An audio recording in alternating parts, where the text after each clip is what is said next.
की चेष्टा करते हैं इतने दूसरा तैयार हो जाता है। पहले अक्षय रोग था, उस पर कंट्रोल किया तो कैंसर हो गया। कैंसर का भी 10-2% को सहारा मिला तो आगे से एड्स शुरू होगी।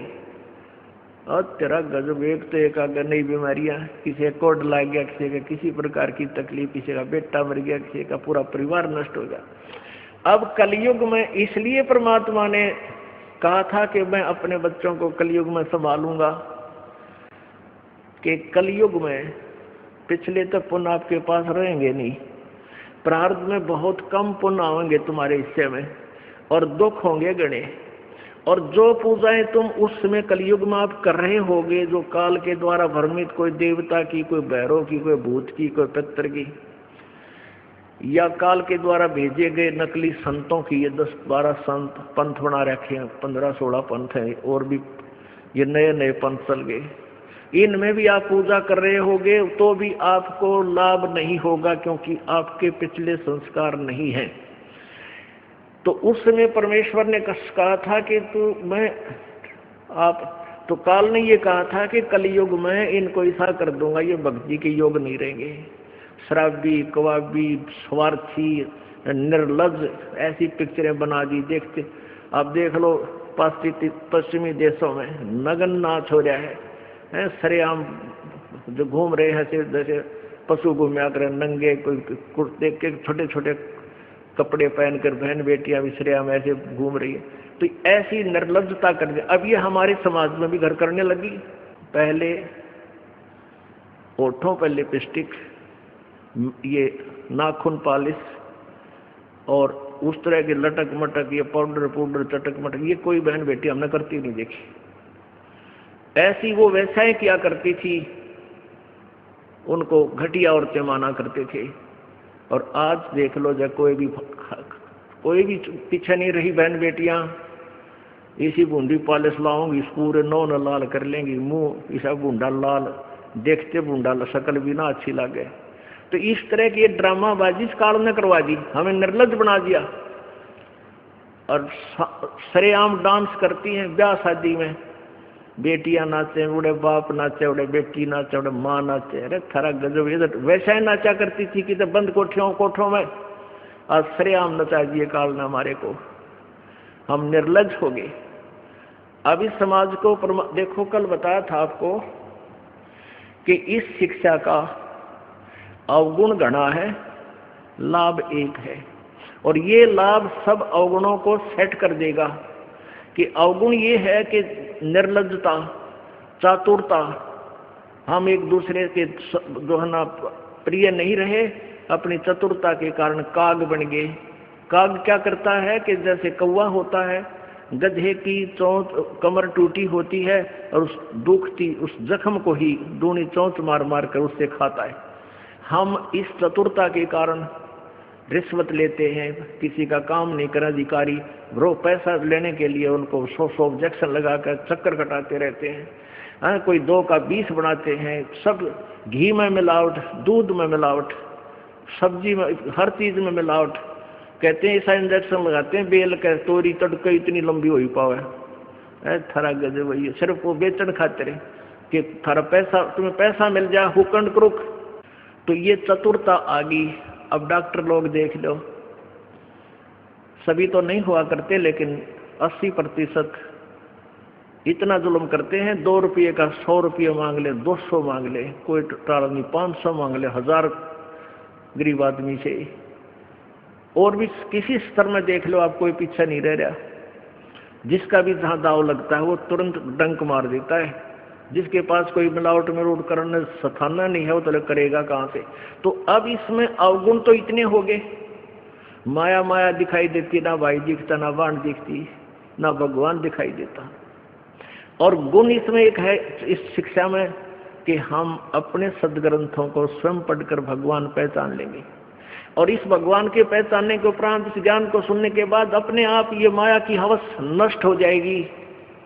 क्योंकि हमें पता चल जाएगा कि हमारे 2 नंबर के काम करने से धन नहीं जुड़ सकता, पैसा नहीं रह सकता, क्योंकि हमारे भाग्य में नहीं है, और भाग्य से ज्यादा ले लिया तो ना जाने किस प्रकार जाएगा। एक भक्त ने बताया कि मेरा इकलौता पुत्र बीमार हो गया और मैं उसके ट्रीटमेंट के लिए पहले तो किसी ने बताया इस पर छाया है, इस पर प्रेत है, जंतर मंत्र करने वालों के पास लौटा 20-30 हज़ार रुपये वहाँ लगाए।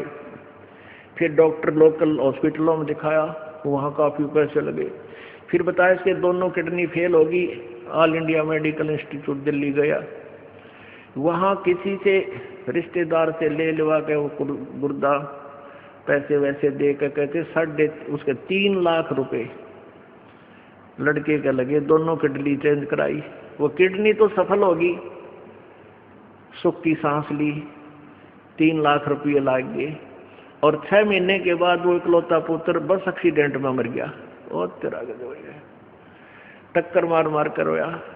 उसने जब ये ज्ञान सुना कि जो तुम 2 नंबर से पैसा इकट्ठा करना चाहते हो तुम्हारे भाग्य में नहीं है, अगर ऐसा इकट्ठा कर भी लोगे तो अगर 2 लाख कर लिया तो 3 लाख रुपए तुम्हारे ना जाने किस कारण से कहां से निकल जाएंगे, और वो पाप रह जाएंगे जो के तो जो आपने फिर भोगने पड़ेंगे।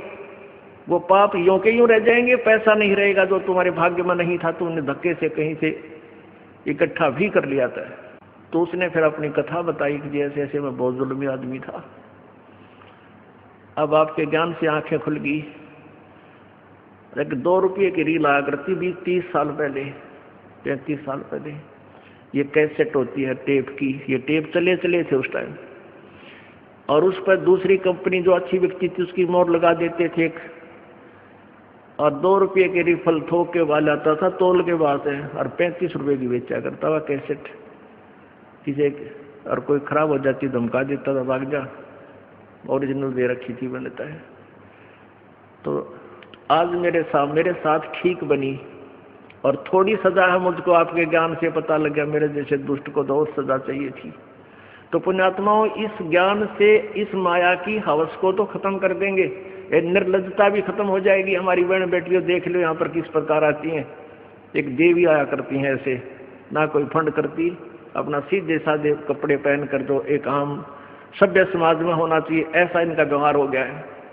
और जाके देख लो कितने शहरा में कार्टून बने अंडे हैं लड़कियां। तो पुण्यात्मा इसको सेट कर देंगे, लेकिन ज्ञान इस शिक्षा की आवश्यकता इसलिए थी कि हम अपने सदग्रंथों को समझकर उस भगवान को पहचान लेंगे, ये अति आवश्यक था। तो परमात्मा कबीर जी ने ये शिक्षा अब सार्वजनिक करनी पड़ी। नहीं, पहले केवल एक वर्ग पढ़ता था, एक वर्ग ब्राह्मण, और उस बाकी सब अपना धंधा करते थे, रोटी का जैसा भी धंधा था, कोई पाड़ी जाया करता, कोई भेड़ बकरियां पालता था, उनकी ऊन बेच के गुजारे करते थे, खाते नहीं थे।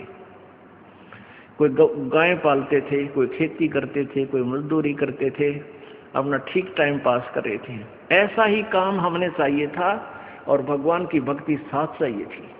चाहे कोई आज अफसर है, चाहे गरीब है, अमीर है, मजदूर है, किसान है, चाहे दुकानदार है, अगर वो नेक नीति से काम करे अपना और भगवान की भक्ति करता रहे तो सबका मोक्ष होगा। बुराई छोड़नी पड़ेगी, 2 नंबर का धंधा त्यागना पड़ेगा, और समर्पण भाव से प्रभु के चरणों में आपको लगना पड़ेगा। मोक्ष दूर नहीं है। अब आपका सौभाग्य है कि परमात्मा ने अब ये समय सिलेक्ट कर रखा है, पूर्व निर्धारित था कि कलयुग में जब बिचली पीढ़ी आवेगी तब इन अंशों को मैं पार करूंगा। प्रथम पीढ़ी में परमात्मा, प्रथम जो पीढ़ी थी, प्रथम चरण में आज से 600 वर्ष पहले कबीर परमेश्वर प्रकट हुए स्वयं, और उन्होंने वो लीलाएं करके दिखाई जो भगवान किया करता है।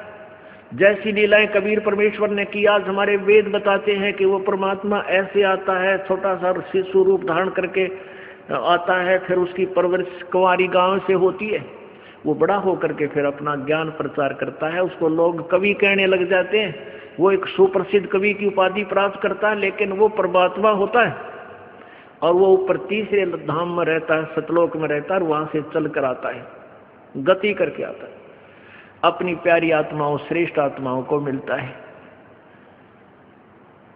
और जो उसकी शरण में आ जाते हैं उनके सर्व रोग, हर तरह के किसी प्रकार की बीमारी है गर्भ में, शरीर में, या कोई और आपत्ति है, कर्म दंड है, उन सब को नाश करके उनको सतभक्ति देता है, सुखी करता है और सतभक्ति करवा के उनको सत्यलोक ले जाता है। वो था पहला चरण।